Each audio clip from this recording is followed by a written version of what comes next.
नमस्कार, मैं Sumant Kashyap grand astro vastu expert अपनी यूट्यूब चैनल में आपका स्वागत करता हूं। आज के वीडियो वास्तु के 45 देवता में से एक देवता मुख्य पर आधारित है। मुख्य देवता सामान्यतः N3 के पद में पाए जाते हैं।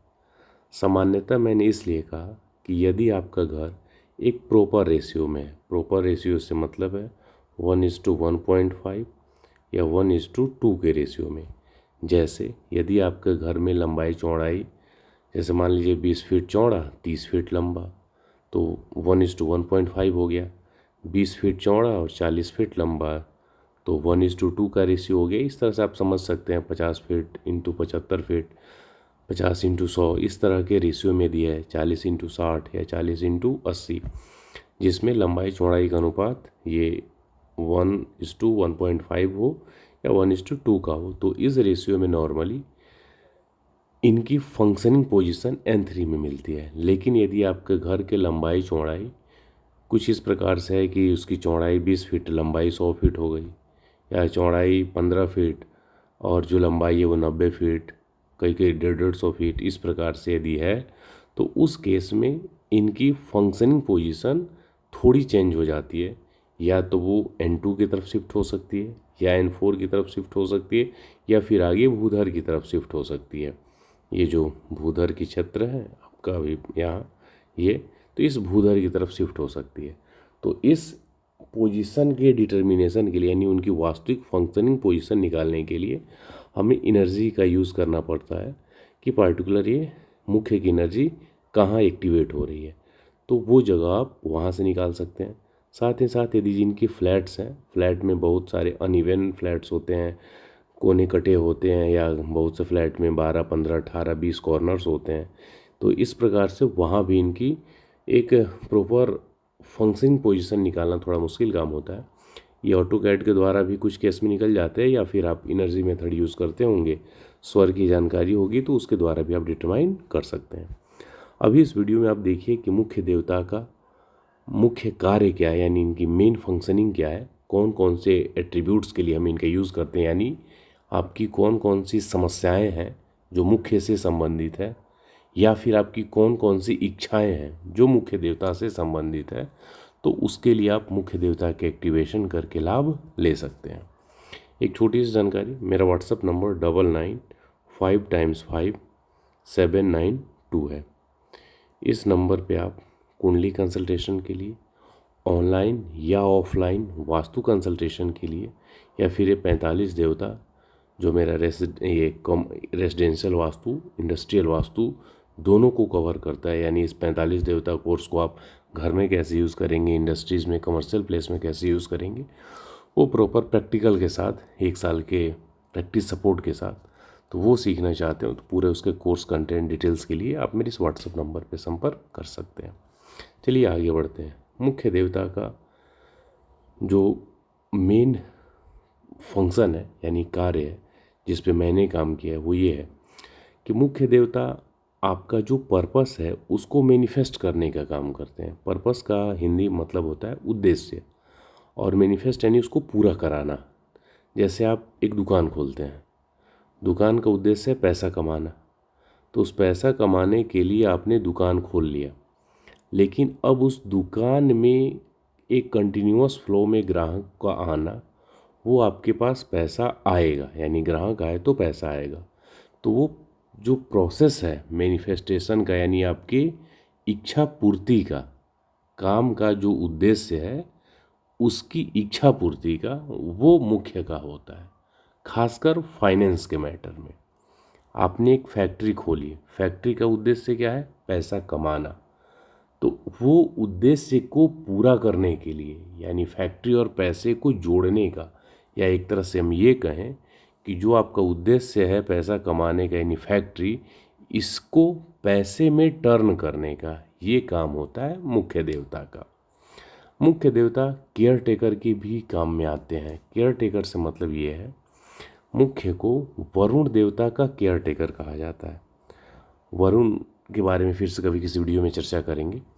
बेसिकली धन जो संपत्ति है वो वरुण देवता के अंतर्गत आती है। आपके पास जो भी कमाई के बाद जो पैसा बचता है, चाहे वो पैसा हो गया, प्रॉपर्टी हो गई, तो उसकी देखभाल का, संरक्षण का काम मुख्य देवता का होता है। और सिर्फ संरक्षण का काम नहीं है, उसको आगे बढ़ाने का। सिर्फ संरक्षण की हम बात करते हैं, यानी सिर्फ उसको प्रोटेक्ट करने की बात करें तो वो वरुण ही काफ़ी है, लेकिन उसको प्रोटेक्ट करते हुए बढ़ाने का काम कहें तो वो मुख्य देवता का है। जैसे बहुत से लोग सोचते हैं कि मान लो मेरे पास 10 लाख रुपए हैं, तो कुछ ऐसा हम काम करें कि जो 10 लाख रुपए रहे, ये तो मेरा पूंजी दिखता रहे, लेकिन साथ साथ ये कुछ बढ़ता रहे और इससे भी हमें पैसे आते रहें, तो वो एक प्रोटेक्शन के साथ उसको बढ़ाने का जो काम होता है वो मुख्य देवता का होता है। मुख्य देवता चाइल्ड बर्थ के लिए भी रिस्पॉन्सिबल होते हैं, यानी यदि किसी को घर में चाइल्ड बर्थ से रिलेटेड समस्या है, प्रॉपर दवा यानी मेडिकल हेल्प लेने के बाद भी नहीं हो रही है, तो उस केस में भी हमें मुख्य देवता की मदद लेनी पड़ती है। मुख्य देवता किसी भी बिजनेस के लिए, यानी कमर्शियल प्लेस की हम बात करें, तो उस कमर्शियल प्लेस के लिए जो क्लाइंट का अट्रैक्शन होता है, अट्रैक्शन भी दो प्रकार का होता है। एक होता है जो सेक्सुअल अट्रैक्शन होता है, जो कि हम नाग देवता से देखते हैं, मुख्य के बगल में नाग है, नाग पे भी कभी डिटेल वीडियो बनाएंगे तो फिर चर्चा करेंगे। और एक ऐसा अट्रैक्शन होता है जो कैलकुलेटिव होता है। कैलकुलेटिव से मतलब जैसे आप देखते हैं और आपको लगता है कि मेरे लिए अच्छा रहेगा, ये यूज़फुल है, तो वो सोच के जब आप उसकी तरफ जाते हैं तो वो मुख्य देवता का होता है। तो वो जो कैलकुलेटिव अट्रैक्शन होता है कमर्शियल प्लेस के लिए, कोई शोरूम है, शोरूम के बाहर से आप उसको देखते हैं और आपको लगता है कि ब्रांड भी अच्छा है, डिज़ाइनिंग भी अच्छा है, मेरे बजट में भी है और मुझे इसी दुकान में, इसी शोरूम में जाना चाहिए, तो ये मुख्य देवता का एट्रीब्यूट्स है। तो उस दुकान का यानी उस शोरूम का यदि मुख्य स्ट्रांग है तो लोग उसकी तरफ आते हैं एक कैलकुलेटिव अट्रैक्शन के द्वारा, और उस दुकान से उनका एक जुड़ाव हो जाता है। फिर जब भी कभी उनको एक टाइम इंटरवल पे सामान लेना होता है तो वहीं आते हैं। तो ये चीज़ मुख्य का होता है। एक चीज़ और समझिए, कई लोगों की ये समस्या होती है कि जब हमने ये बिजनेस स्टार्ट किया, जब ये दुकान खोली है, जब ये शोरूम खोला, तो शुरू में लोग काफ़ी आते थे, अब नहीं आते हैं। तो बेसिकली जब नाग की फंक्शनिंग है, नाग जब ज़्यादा एक्टिवेट हो जाएगा तो लोग, कैलकुलेटिव अट्रैक्शन नहीं होता, वो मैडनिंग अट्रैक्शन होता है।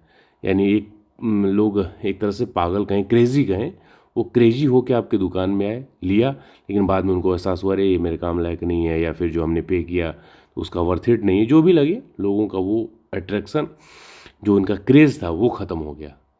तो इस कारण किसी भी कमर्शियल प्लेस में नाग के साथ साथ मुख्य देवता भी इम्पोर्टेंट है, कि लोगों को ये न लगे कि जो उन्होंने स्पेंड किया वो वर्थ इट नहीं है, यानी वो उस लायक नहीं है, ये सोच नहीं हो। यदि ऐसा हो रहा है और इसके कारण आपके क्लाइंट कम हो रहे हैं, ग्राहक कम हो रहे हैं, तो मुख्य देवता रिस्पॉन्सिबल होता है।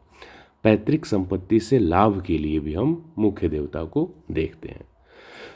तो ये मैंने कुछ आपको एट्रीब्यूट्स बताई। यदि आपको इनसे रिलेटेड प्रॉब्लम है तब भी देखना है, या फिर ये आपकी डिज़ायर्स हैं तो भी इनकी पूर्ति के लिए मुख्य देवता को देखना है। अब देखने का मतलब क्या है कि आपके पास अपने घर का, अपनी दुकान का, शोरूम का एक 16 दिशाओं वाला नक्शा होना चाहिए, फिर आप एक टेंटेटिव ये N3 वाले पोजीशन तक पहुंच पाएंगे। अब यहाँ पे टॉयलेट नहीं होना चाहिए, यदि है तो फिर उसको ब्लॉक करना पड़ेगा। किचन नहीं होना चाहिए, यदि है तो फिर उसको बैलेंस करना पड़ेगा एयर एलिमेंट से। डस्टबिन नहीं होना चाहिए, वहाँ से हटा दीजिए। तो साथ ही यहाँ पे जो रेड कलर और येलो कलर होता है, पिंक कलर होता है, ये भी यहाँ नहीं होना चाहिए, यदि है तो इसको हटा दीजिए। पहला स्टेप ये होता है उस जगह को वास्तु दोषों से मुक्त करना। इसके बाद होती है इस देवता का एक्टिवेशन करना। एक्टिवेशन के लिए नॉर्मली जो 4 तरीके होते हैं, पहला होता है देवता डिप्स के द्वारा, दूसरा होता है मेटल स्टड द्वारा, यानी मेटल के पीसेस होते हैं 1.5 इंच, 2 इंच, 3 इंच के, उनके द्वारा। तीसरा होता है मेटल के स्प्रिंग के द्वारा, और यहाँ पे एंटी क्लॉकवाइज स्प्रिंग लगाई जाती है। चौथा है जेमस्टोन्स के द्वारा। कुछ लोग पिरामिड्स का भी प्रयोग करते हैं, तो वो भी मैं नॉर्मली पिरामिड्स का यूज़ नहीं करता। यदि परमानेंट एक्टिवेशन करना हो, शॉर्ट टर्म के लिए पिरामिड किया जा सकता है। तो अब इसमें देवता डिप्स की मैं बात करूं, वो बनता है आयरन के मेटल पीस पे।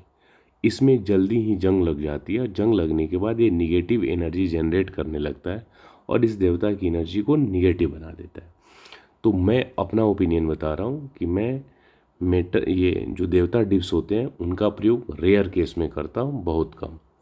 मैं सामान्यतः प्रयोग करता हूँ मेटल के डिप्स का, मेटल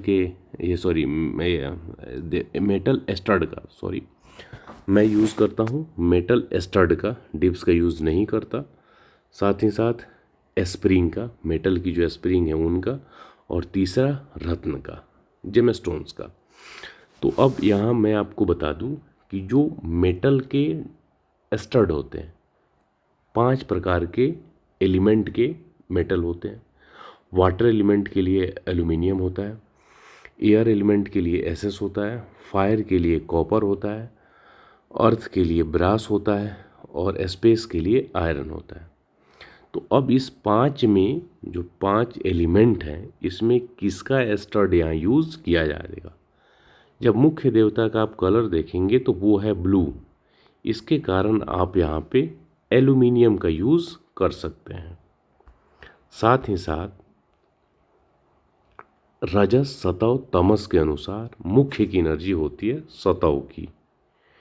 इस केस में आप यहाँ ब्रास भी यूज कर सकते हैं, यानी एल्यूमिनियम या ब्रास के 3, 6, 9 की संख्या में 1.5 इंच, 2 इंच या 3 इंच के जो मेटल एस्टर्ड होते हैं वो आप इनको यूज कर सकते हैं। ड्रिल करके डाल देना होता है। मेरा ऑब्जर्वेशन ये है कि यदि आप रजस माइंडसेट के हैं, यानी एग्जीक्यूशन किसी भी काम का आप फास्ट करते हैं, फायर एलिमेंट की आप में प्रधानता है, तो उस केस में आपको बेहतर रिजल्ट कॉपर से मिलेंगे, यानी कॉपर का मेटल एस्टर्ड डालना है। यदि आप रजस वाले हैं और आप एल्यूमिनियम यूज़ करेंगे तो आपको रिजल्ट नहीं मिलेगा। ब्रास करेंगे तो 10 से 15% ही एक्टिवेशन होगा, कॉपर से ही 100% एक्टिवेशन होगा। यही जो ये मेटल का कॉन्सेप्ट है वो स्प्रिंग के साथ भी लागू होगा, यानी नॉर्मली आप यहाँ पे एल्यूमिनियम का भी स्प्रिंग लगा सकते हैं एंटी क्लॉकवाइज, ब्रास का भी लगा सकते हैं और कॉपर का भी लगा सकते हैं। कॉपर का कब लगाना है? जब आप फायरी हों, जब आपके सोचने का जो माइंडसेट है वो रजस का हो, तब आप कॉपर यूज कर सकते हैं। अब मेटल की जो एस्टर्ड होते हैं और स्प्रिंग होते हैं, उनकी जो बेसिक फंक्शनिंग की हम बात करें तो इसमें जो डिफरेंस है, यदि ये आपके घर में मुख्य देवता एक्टिवेटेड हैं लेकिन एनर्जी की पोलैरिटी डाउनवर्ड्स है, तो उसको अपवर्ड्स यानी ऊपर की तरफ उठाने के लिए एंटी क्लॉकवाइज स्प्रिंग का प्रयोग करना होगा। लेकिन यदि देवता की एनर्जी ही डेड है, निगेटिव है, तो इस केस में आपको मेटल के एस्टर्ड का प्रयोग करना पड़ेगा। ये आप ध्यान रख लेंगे। एस्ट्रो वास्तु के अनुसार हम बात करें तो मुख्य देवता के संबंध मंगल के नक्षत्र के साथ होता है। यदि आपकी कुंडली के पहले, दूसरे, छठे, 7वें, 10वें या 11वें भाव में मंगल का नक्षत्र आता है तो उसका एक संबंध मुख्य देवता से बनता है। तो ऐसे स्थिति में मंगल का रत्न मूंगा, उसके द्वारा भी हम मुख्य देवता के एक्टिवेशन कर सकते हैं। लेकिन साथ ही साथ हमें ये भी देखना होगा कि आपकी कुंडली में मंगल का रिजल्ट किस प्रकार का है। तो जो जेमस्टोन का एक्टिवेशन है वो थोड़ा सा ट्रिकी है, यानी आपको यहाँ पे एस्ट्रोलॉजी की भी जानकारी होनी चाहिए, तो फिर आप जेमस्टोन का यूज़ कर सकते हैं। अदरवाइज़ जो सेफ हैंड है वो ये है कि जो आप मेटल के एस्टर्ड हैं या मेटल के स्प्रिंग हैं, इनका आप प्रयोग आसानी से कर सकते हैं। उम्मीद है ये मुख्य देवता से संबंधित जो मैंने एट्रीब्यूट्स, यूज़ और इनके एक्टिवेशन का प्रोसेस बताया वो आपको समझ में आया होगा। आइए मिलते हैं दूसरे वीडियो के साथ। धन्यवाद।